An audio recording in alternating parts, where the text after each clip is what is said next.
projet, il avait comme objectif de faire des très beaux logements, de donner la part belle à la qualité de vie, faire que tous les logements soient traversants, lumineux, tous de grandes surfaces extérieures. Et ensuite que ces logements ils soient déclinés à plusieurs typologies d'immeubles. On va retrouver du logement collectif, du logement intermédiaire et de la maison. Et ça, c'était tout l'enjeu d'arriver à mixer ces différentes échelles au sein même d'un îlot pour quand même garder une cohérence d'écriture architecturale pour créer un projet homogène.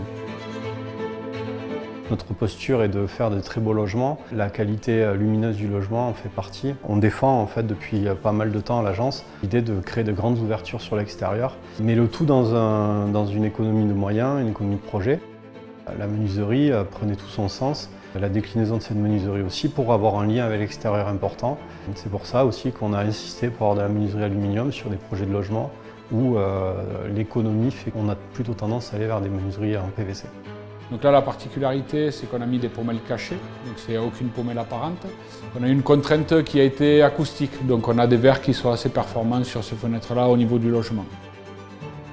On voulait à tout prix pouvoir mettre en œuvre des coulissants pour prolonger vraiment la pièce intérieure sur l'extérieur. Ça fait du renouveau vraiment dans le quartier. Il intègre bien le paysage. On arrive à créer un projet avec des contraintes pour faire un projet de qualité au service des habitants. C'est ce que doit être un projet d'architecture. C'est un projet au service de celui qui l'habite.